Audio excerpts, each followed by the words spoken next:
A little bit of that one was more just trying to set up the same kind of the fly sweep action, and then we had a little counter with it, with the tailback going the opposite way of the sweep, and the one safety, you could see him then try to fix it. He lost his eyes, and Daniel obviously came wide open. But schematically, you hope that's going to happen, but part of it's from having, kind of staying with the ability to try to run the football helps us on that. When he's as impactful as he is, when he does get the ball, is there an instinct to get it to him more, or is it turning the pitch count a little bit to keep him fresh? Not so much keeping fresh, just making sure that it fits in the scheme that we got. I think he's done a really good job of in space, using his long fluidness. You watched him on the first third down conversion we had. Got jammed just a little bit, came off it, created space for himself, and Skylar was able to find him and get us a first down. The long touchdown run, obviously, when he stiff-armed the guy off, most of the guys we have would not be able to keep that guy away from him the way that he's able to because of his length. Do you have an update on Philip and Malik's status? Well, both of them have practiced more and more as the week's gone along. I would say Mindy would say both of them got to kind of see when Saturday gets here.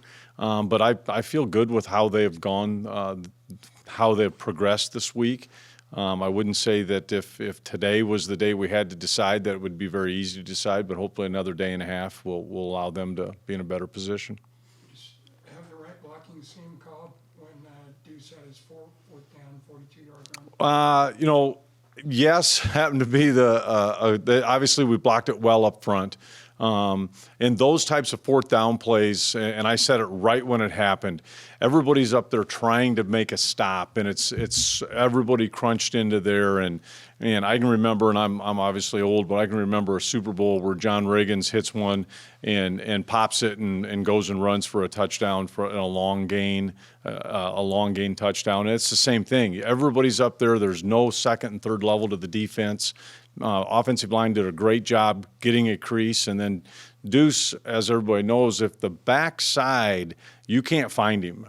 As he's shooting out the front side, the backside linebackers have no idea really where he's at. And obviously it was blocked really well up front, and then he took it the rest of the way.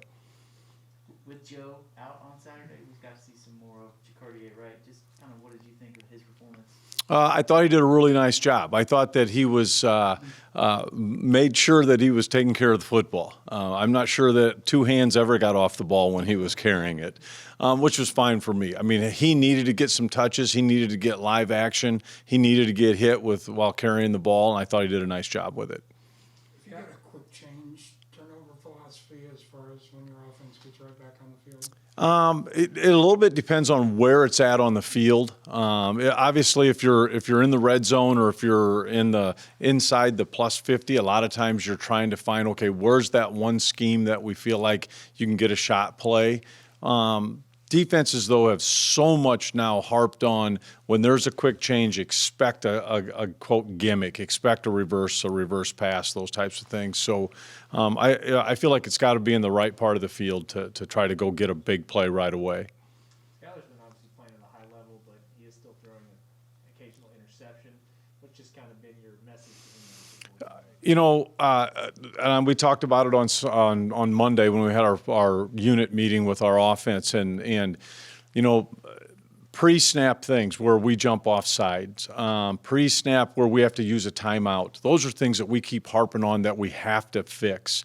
Turning the football over because you don't carry it the right way, we have to fix it. Being aggressive, trying to make a play, we basically talk about, I believe, and I could be wrong, but Brett Favre probably holds the record for interceptions, but also holds probably the record for most dynamic big-time plays that he's made.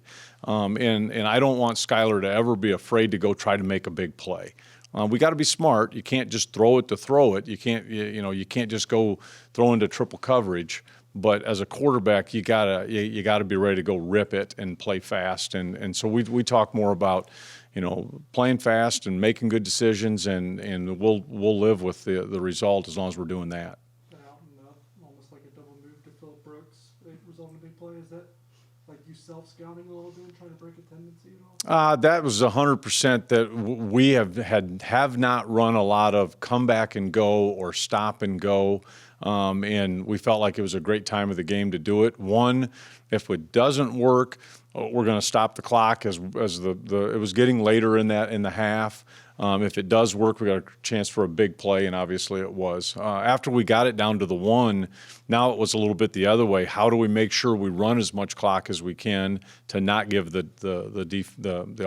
offense the ball back with much time left on the clock? Any challenges that KU's defense presents to you guys? Oh, definitely. All you have to do is turn the tape on and look at their weak side defensive end, number 15. He can really run, creates havoc. He's very similar to our defensive ends from the standpoint of off the edge. He's got a lot of quick twitch and can get home on any pass rush. And keeping him blocked in the run game is tough because he's athletic and will spin and get off blocks. When you look at their linebackers, same as almost every single team, they've played a lot of football. So they're not going to the game's not going to be too big for them or be too important to them. And it's the Sunflower Showdown. I mean, they'll be ready to play. I've been in enough. I've coached in enough different rivalry games to know that throw the numbers out when it comes to the game. You got to be ready to play, and I think our guys will be ready to play.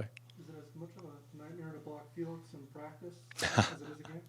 Well, with our defense, the last 3 years, obviously with Wyatt before, obviously Khalid is crazy athletic, and now the way Felix has really come on, our tackles have had a handful since the day we got here. So it helps us get ready for Saturdays, and I'm proud of Felix and love the way he keeps working, and he's continued to improve. He started out, I thought, very, very well, but he's continued to improve.